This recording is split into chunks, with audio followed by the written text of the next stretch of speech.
Hello guys, welcome. So, collective reading tayo ngayon. So, ngayon itatanong natin, sino yung nagkakaroon ng interest sa'yo? At ano yung mga katangian nito? So, hindi halos lahat makaka-resonate, So, piliin nyo kung sa tingin mo iyo to, okay? So, sino ba to? Sino yung nagkakaroon ng interest sa'yo? Ano yung katangian niya rito? So, comment ka below kung kilala mo to. Give me the message. Sino tong nagkakaroon ng interest sa'yo? Anong katangian nito? Ayan. Three of Cups reverse. The Hermit. The Hangman.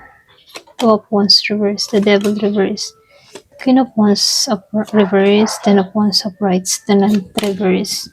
Eight of Wands. Empress reverse. Ayan. The Lovers reverse. So, meron akong nakikitang Virgo, Pisces, Scorpio, Cancer, Leo, Aries, Sagittarius, Capricorn, Taurus, Sagittarius, Libra, Gemini, Aquarius. Malakas yung Gemini, Capricorn, Taurus, Leo. Halos lahat andito. Ito na yung ibabaw. Si Taurus, si Virgo, si Leo, at si Gemini, Capricorn. Okay? Ayan, start na tayo. So, dito, meron talaga nagkakaroon ng interest sa'yo dito. Pero, base sa mga card, meron pagpipigil. So, nag-iisip to ng malalim. Para bang inoobserbahan muna bago siya kumilos. So, tingnan natin yung mga katangian nito, ugali at tunay niyang nararamdaman, ha? So, nakikitaan ko lang dito, itong Hermit energy. Ito yung uri ng taong nagkaka-interest sa'yo, ha? Kumbaga tahimik to, very introvert. Mahilig siya mag-observe kaysa magsalita agad. Maaring matured or pwede rin matured siya mag-isip. Ito lang nakikita ko, pwedeng mas matanda ng konti sa'yo. May tendency na itago muna yung feelings niya dito. So, ibig sabihin, matagal kanyang pinapansin pero hindi niya agad pinapakita. Okay? Matagal kanyang napansin. Kumbaga, nakita ka na niya. Kaya lang dito, hindi to agad nagpapakita ng intention sa'yo dahil dito sa Three of Cups reverse. And then, itong sa The Hangman dito. Itong dalawang to. So, ibig sabihin ito yung dahilan kung bakit hindi siya nagpapakita agad ng interest kasi maaaring komplikado pa siya sa kanyang social circle. Halimbawa, meron siyang history before or meron siyang issue. Pwede rin merong taong involved sa kanya. O kaya tinitingnan niya muna yung sitwasyon bago siya gumawa ng move sa'yo. Kasi yung The Hangman dito, ito yung sign ng taong nag-iisip muna at tinitimbang lahat bago siya umaksyon dito. Okay? Medyo struggle to sa kanyang emotion, ha? Kumbaga, emotional struggle tong tao na to dito sa Strength reverse. At itong Ten of Wands upright. Kasi pinapakita nito, meron kasi itong insecurities. Pwedeng lack of confident. Pakaramdam niya kasi mabigat o mahirap na lapitan ka. Pero pang hirap mong ligawan, lapitan, or paibigin, ganun, Pakaramdam ng tao na to, hindi ka basta-basta. Posible ring marami siyang responsibilidad o problema sa buhay kaya hindi siya makapag-focus sa love, okay? Kaya kahit pa gusto niya, nahihirapan siya mag-open. Ito lang nakikita ko, ha? So, dito, lumabas itong si Ace of Wands dito. At itong si Eight of Wands dito. So, ibig sabihin, attracted tong tao na to sa'yo. Ito lang nakikita ko. Meron ding excitement. Ibig sabihin, malakas yung physical at emotional attraction niya sa'yo. Kapag nagkaroon siya ng chance, bigla siyang pwedeng magparamdam o magmensahe rito. May energy siya na gusto niyang lapitan o kausapin ka, ganun. Kaya lang, meron tong inner conflict ha, dito sa The Lovers Reverse. At dito sa The Devil Reverse, ano. Kasi nagpapakita ito ng confusion sa kanyang nararamdaman at mga desisyon ha. Posibleng galing kasi ito sa mga toxic situation or pwede rin toxic relationship dati. Ayaw niya kasing pumasok ulit sa bagay na magiging komplikado ulit. Kaya minsan, lumalapit siya sa energy mo pero minsan lumalayo. Ganon yung energy ng tao na to.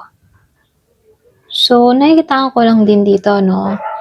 Posible yung personality niya dito base sa kabuuan ng card, ano? Tahimik lang to. Pero siya yung tipo ng tao na malalim mag-isip, medyo mahiyain, kasi kulang siya sa confident. Pero matured yung energy niya ha.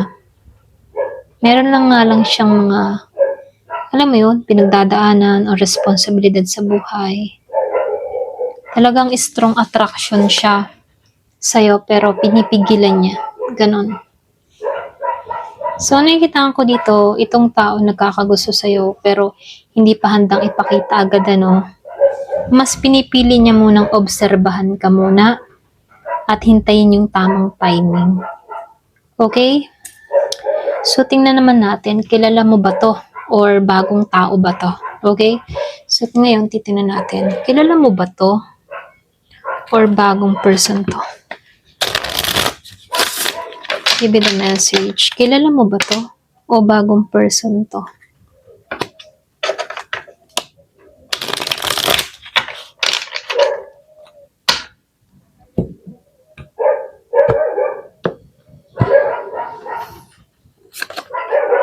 King of Swords, the Full Reverse, Five of Swords, Two of Wands, Magician Reverse, Two of Swords, excuse me, Nine of Swords Reverse, excuse po.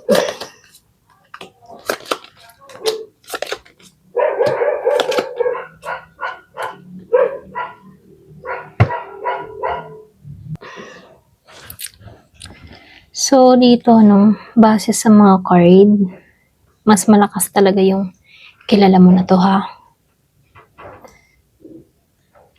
Pero yung connection nyo may history. Ito rin nakikita ko, may distansya. Pwedeng may misunderstanding o hindi natuloy na pagkakataon. Kumbaga dito, kung kilala mo ba siya or bagong tao to, lumalabas kasi itong si King of Swords, upright. Then nakikitaan ko rin itong si Six of Cups dito. At itong Wheel of Fortune. Kumbaga, dito no, kilala mo na siya. Ito lang nakikita ko ha. May past interaction kayo ng tao na to. Kasi itong Six of Cups, nagpapakita kasi ito na hindi to typical na sweet pass ha. Maring hindi natuloy yung connection o nagkalayo kayo. Ito lang nakikita ko. Kaya lang dito sa Wheel of Fortune, nagsasabi to na bumabalik o nagkakaroon ulit ng pagkakataon sa connection na to. Para bang gustong bumalik. Posible yung iba sa inyo, no, dati mo tong kakilala, dating kausap, o taong nakasama mo sa isang phase ng buhay mo. Okay? Kaya lang dito, no, nakikitaan ko tong si Two of Swords. And then, itong si Magician dito. So, ibig sabihin dito, no, meron din akong nakikitang si Fool. Pareho kayo nagpigil ng damdamin. Yung iba sa inyo, no, pareho kayo nagpigil ng damdamin noon. May takot na magsimula o mag-take ng risk. Posible may miscommunication o hindi nagsabi ng feelings. Kaya yung nangyari dito, hindi talaga nag-start ng maayos ang koneksyon. Okay? Meron akong nakikitang conflict, tension na nangyari dito sa Five of Swords. and Two of Wands dito. Kasi dito, ito yung energy ng misunderstanding, nagkaroon kayo ng ego clash, o pwedeng may nangyaring sitwasyon na nagdulot ng layo o awkwardnesses, okay? Kaya dito, no, hindi nasundan yung connection kahit may possibility na sana maging okay. Kumbaga, merong naputol eh. Kaya itong tao nito, meron siyang nararamdaman dito sa Nine of Swords at dito sa Nine of Wands. So, ibig sabihin na, matagal din to nag-overthink tungkol sa connection nyo. Talagang pinag-isipan niya rin to. Ngayon, itong tao na to, unti-unti siyang nakaka-recover sa mga takot, sa guilt. Pero defensive pa rin siya. Ito lang nakikita ko. Para bang gusto niyang lumapit pero nag-iingat pa rin. Ganon. So, dito, no, ikaw itong si Queen of Wands. Kumbaga nakikita ka niya dito sa Queen of Wands. Okay? Kasi nakikita niya sa'yo dito, no, very confident ka. Attractive. Strong yung personality mo. At meron kang natural na charisma. Sa madaling salita, malakas yung dating mo sa kanya. Kaya kahit lumayo yung connection noon, hindi kanya tuluyang makalimutan. Ito lang nakikita ko. Unforgettable, kumbaga, no? Iba ka, okay? Malakas yung datingan mo sa taong ito. Malakas yung charisma mo sa kanya.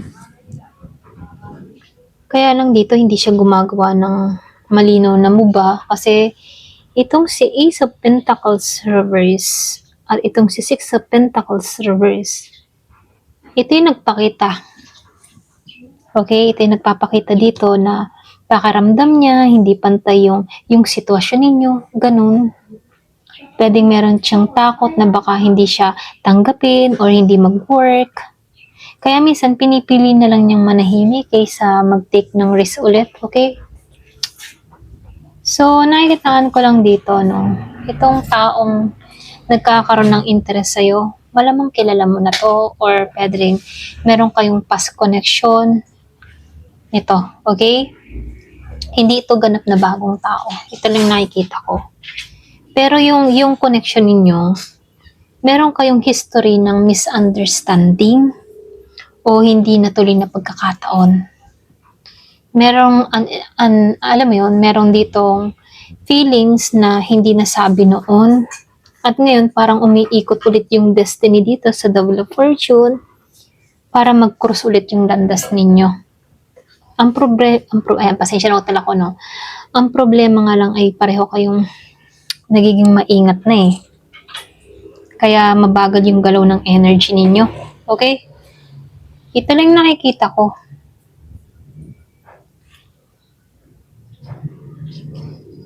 So, titingnan ko, may tatanong pa ako, no? So, titingnan natin, ano bang relasyon niya sa'yo noon? Ex mo ba to, admirer o kaibigan? Okay, para mas maliwanag, ano? Ano ba to? Ano ba yung naging relasyon mo dito sa taong ito? Ex ba, admirer o kaibigan? Give me the message.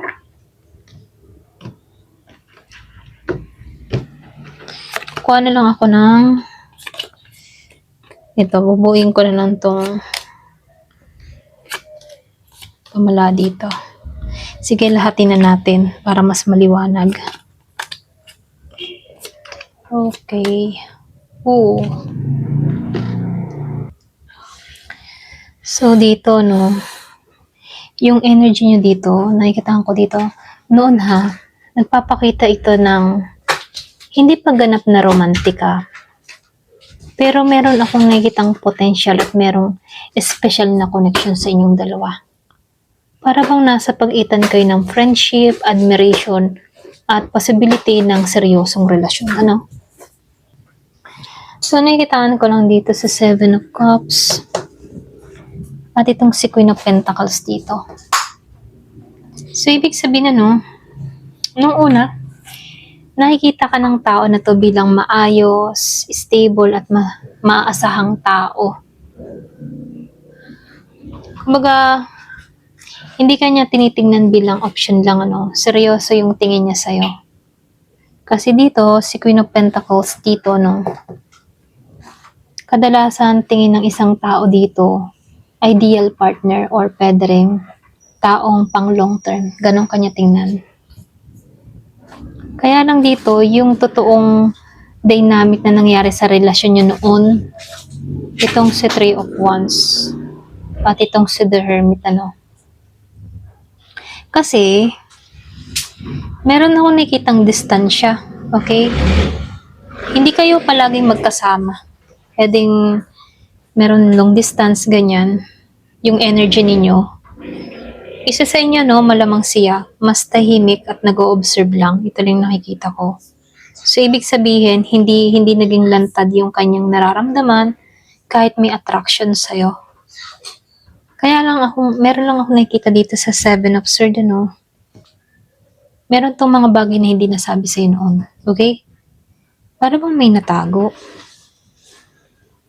Kumbaga, ito yung lihim na unti-unting lumalabas.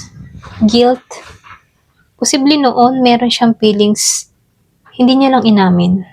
O pwede rin, may nangyari sa inyong misunderstanding o hindi malinaw na sitwasyon.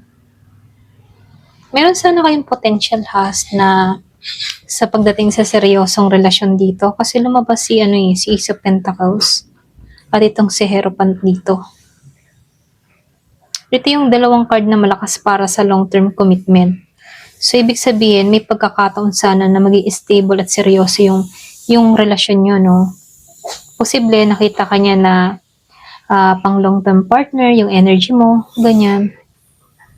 Kaya lang, hindi ito natuluyan nangyari. Pwedeng nagkaroon kayo ng problema ng taong ito. So, meron akong nakitang hindi natuloy na connection dahil sa Four of Pentacles. At itong si Knight of Wands reverse dito. Meron kasing takot to mag-open up, or sumugal. Excuse me. Kumbaga yung energy niya dito, nag-holding back. Kasi dito sa Knight of Wands reverse, minsan nagsasabi ito na, alam mo yun, hindi pa immature ito noon. Or pwede rin hindi pa siya handa sa commitment. Kaya yung naging ending sa connection niyo noon, itong death, okay? At itong si Ten of Wands. Then sinabayan pa ng Five of Cups dito. So, ibig sabihin, ito yung napakalakas na sign na natapos o nagbago yung connection ninyo ng biglaan at mabigat. Ganon. May pagsisisi. Meron din akong nakikitang lungkot sa side niya, ha. Tungkol sa mga nangyari. Kasi dito sa Five of Cups, yung energy ng taong ito, may pinagsisisihan siya sa nakaraan niya. Kaya dito ngayon, ganito kanya tingnan si Nine of Pentacles. Ngayon, ang energy ng taong ito, nakikita kanya bilang isang independent na tao. Successful sa sarili mong buhay, confident at meron kang self-sufficient, okay? Kasi ito yung klase ng energy na ina-admire pa rin niya ikaw hanggang ngayon. So, nakikitaan ko dito, yung relasyon nyo noon, hindi siya, opisyal na relasyon, pero malakas yung potential sana, okay? Maring kayo ay dating mutual attraction or pwede ring malapit na kaibigan na may feelings o taong halos naging relasyon pero hindi natuloy.